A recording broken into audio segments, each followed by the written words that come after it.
doctor Jaime Otero, que viene del IEO de La Coruña. Y nos va a hacer una presentación sobre cuestiones de ecología y gestión en las pesquerías de pulpo en las aguas gallegas. ¿Cómo es esto?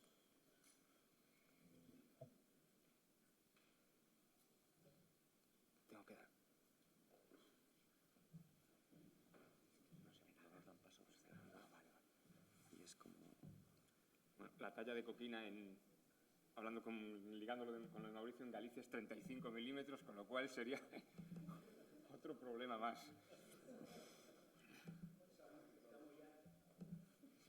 En Galicia queda una playa, ya. Gracias. Bueno, yo no voy a hablar de coquina, aunque también con Mauricio hablaré después, pero sí de pulpo en la pesquería artesanal de Galicia. Y voy a presentar un trabajo en el que estamos todavía desarrollando modelos, sobre todo para estudiar la pesquería artesanal de Nasa y cuáles son las medidas en las que la Xunta de Galicia implementa la regulación, si tiene algún impacto en la variabilidad de la abundancia de la especie. Simplemente un poco de contexto biológico y pesquero sobre la especie. Todo el mundo sabe, es una especie semélpara con un ciclo de vida corto, de no más largo de 2 años, con un periodo de puesta estacional centrado en la primavera, un periodo de eclosión al final del verano y un reclutamiento al siguiente verano, ¿no? Es reflejado en ese ciclo rápidamente. Larvas planctónicas que pasan 2 meses en el agua, dependiendo de la temperatura, en el plancton, y luego se asientan, crecen, se aparean y vuelve a comenzar el ciclo otra vez, ¿no?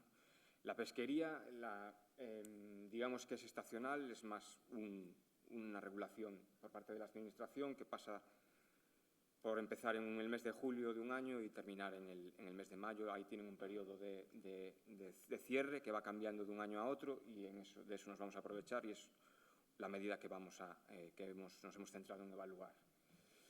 No hay plan de gestión, más allá de esas regulaciones de los kilos y las nasas que se establecen cada año, y no hay modelo de gestión. El objetivo del trabajo, como decía, es evaluar si la medida principal de gestión de la pesquería, que es cuando cierran en el verano, ese tiempo tiene algún efecto sobre la abundancia del año siguiente. ¿Con qué datos contamos? Bueno, con datos pesqueros de las lonjas de Galicia, desde el año 97 al año actual, dividido en tres zonas de la costa,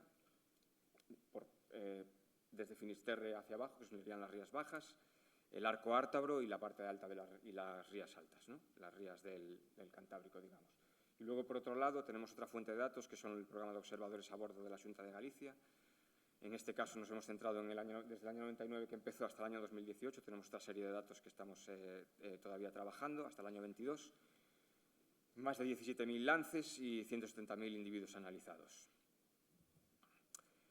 Estas son las capturas, para poner el contexto pesquero, divididas en las 3 zonas. Se ven altos y bajos en los datos oficiales de descargas y una bajada más importante en la zona del Cantábrico, es donde más se nota. Todo el mundo está más o menos al tanto de lo que está pasando con las pesquerías de pulpos, sobre todo en Asturias y el norte de Galicia. Y se ve que en el año 24-25, bueno, son los mínimos que se han alcanzado en los últimos años, ¿no? Y aquí se muestra la distribución de los muestreos de los observadores. Es un muestreo muy, muy extenso, bastante homogéneo a lo largo de los años y que cubre toda la costa. Los métodos que hemos empleado de análisis de los datos de los observadores a bordo, nuestro modelo se basa en SDMTMB. Si alguien luego tiene alguna consideración lo podemos hablar, no voy a profundizar en esto. Hemos asumido una distribución de Tweedy para modelar las capturas, la biomasa, por 50 nasas que se calan en función de distintas variables como son el periodo de luz, mixto o de noche, en qué época del año están trabajando, el tiempo de duración de los lances, el tipo de fondo, la profundidad, etc. Y hemos ajustado 2 modelos. un modelo espaciotemporal para todos los individuos de toda la costa de Galicia, que vamos a utilizar como referencia, y un modelo espacial para cada una de las zonas, de las 3 zonas que mencionaba anteriormente, dividido en 2 grupos de tamaño, por encima y por debajo de 1 kilo, que es la talla legal de captura, y para los dos sexos por separado, ¿no? Esos 2 términos en las ecuaciones muestran la parte temporal y la parte espaciotemporal. Y luego el segundo ejercicio que hemos hecho es ajustar un modelo de producción, en concreto el CMSY++, desarrollado por el grupo de Rainer Froese, simplemente como ensayo para ver si funcionaba y nada más, porque como ya ha comentado Mauricio, los modelos en cefalópodos son muy complicados y esto simplemente era un ensayo para ver si funcionaba o no. Pasando a resultados, este es el modelo que hablaba de referencia para toda la costa. Vemos que ajustando este modelo para todos los individuos juntos, sin separar por sexos ni por tamaños, lo que vemos son 2 spots de mayor abundancia relativa en la costa de Galicia, uno centrado en el norte y otro hacia el sur de las Rías Baixas. Y estos spots, estos puntos, zonas de alta abundancia relativa, se han mantenido a lo largo del tiempo, desde la temporada de pesca 98-99 hasta la última que hemos analizado, con máximos en la zona de las Rías Altas a lo largo de todo el tiempo. Las relaciones con las variables, que también entraban en el modelo, hemos encontrado una relación negativa con la profundidad, una relación positiva con la temperatura del fondo, diferencias en el tipo de sustrato en el que están pescando los pescadores, con mayores abundancias en sustratos duros, esto es esperable, y un ciclo estacional desde que comienza la temporada de pesca, que lo hemos puesto en el 1 de julio hasta el 30 de junio del año siguiente, con máximos de captura una vez que se abre la pesquería, luego baja y otro máximo que se encuentra cerca de la Navidad. La tendencia temporal es la que se refleja ahí en el gráfico de abajo y que nos recuerda un poco también a las capturas. De hecho, hay una relación entre las capturas oficiales y las abundancias relativas que se obtienen del modelo. Para comprobar si la influencia de este periodo de cierre que establece la Xunta de Galicia variando de año a año, lo que hemos hecho es relacionar el gráfico anterior de las abundancias relativas obtenidas del modelo con la fecha en la que comienza cada año el periodo de cierre y en el gráfico de la derecha el tiempo de duración. Y lo que vemos es algo más o menos esperable, que cuando la fecha de comienzo es antes en el tiempo y cuando dura más, las capturas al año siguiente son mayores. Por lo tanto, lo que nos diría esta gráfica sería que el hecho de que cómo gestiones este periodo de cierre tiene influencia en las abundancias relativas al año siguiente. La segunda parte es que hemos ajustado los mismos tipos de modelos diferenciados por las 3 zonas oceanográficas de Galicia y separados por sexos y por tamaños. En las gráficas de arriba vemos individuos menores de 1 kilo y en la de abajo individuos mayores. En la primera columna todos los individuos juntos, los machos y las hembras. Y aquí en las Rías Baixas lo que vemos es que hay una segregación espacial por tamaños, pero no por sexos. Encontramos en puntos calientes de mayor abundancia hacia la zona de Finisterre y la ría de Muros y Noia, y en la parte sur de la ría de Vigo, la zona de La Guardia, Bayona y demás. Y esa segregación espacial se ve, como digo, en tamaño, pero no en sexos. Parece que no hay diferenciación espacial en cuanto a si son machos o hembras.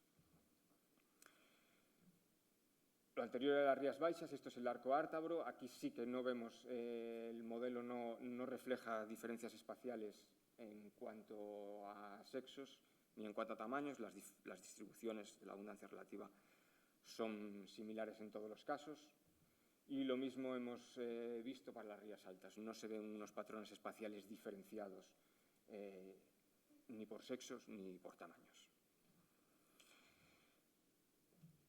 Aquí muestro las abundancias relativas en el tiempo para los 2 grupos de tamaño, ya sin diferenciar por sexos. Como decía, no había diferencias significativas entre ellos.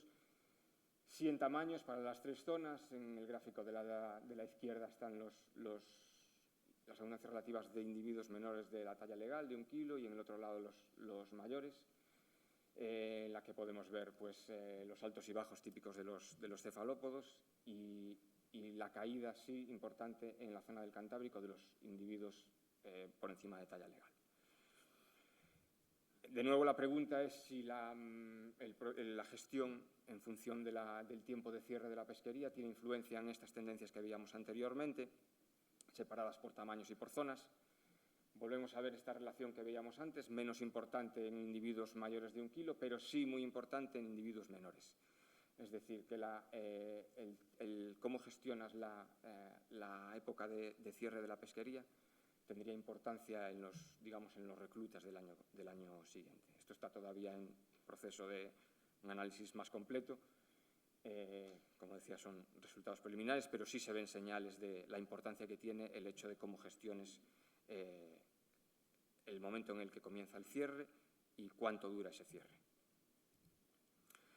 Y la tercera pata del trabajo, como mencionaba anteriormente, era ensayar el modelo de CMSY a las capturas de la especie para toda la costa gallega, y estos son los gráficos que resultan de ajustar ese tipo de modelos. Yo no soy ni mucho menos especialista en esta historia, pero lo que viene a decir es que la pesquería ha estado alrededor del MSY desde mediados de los años 90, pasando a ser un poco más, digamos, a estar en mejores rangos en el año 23, que es el último que hemos usado. No hemos introducido todavía los últimos años, que son los peores, que probablemente se irían a la parte mala del diagrama de Cove.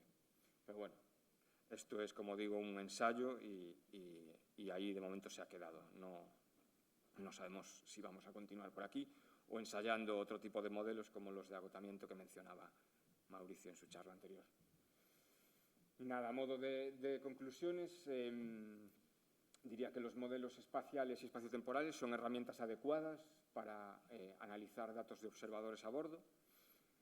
Hemos detectado dos hotspots de abundancia relativa, uno en el norte y otro en el sur de las Rías Baixas, que se han mantenido más o menos estables en el tiempo. Hay una relación que hemos detectado negativa con la profundidad, positiva con la temperatura superficial del agua, diferencias en las abundancias en función de qué tipo de sustrato estén pescando los naseiros, un ciclo estacional determinado básicamente por cuando empieza la pesquería y la época de Navidad, cierta variabilidad en el tiempo, pero sin cambios muy abruptos, exceptuando la zona del Cantábrico. La importancia, eso sí, de cómo gestiones la época de cierre es fundamental a la hora de determinar las abundancias relativas al año siguiente, y eso es más significativo en el grupo de tamaño por debajo de la talla legal. La hipótesis de partida es pues que tiene importancia en los reclutas el hecho de que tú gestiones de una manera o de otra en la época de cierre cuando las hembras se supone que se van a encuevar y si las dejas o no reproducirse o las estás pescando. Y esto es todo. Gracias.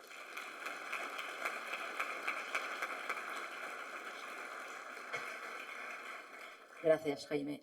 ¿Hay alguna pregunta en la sala?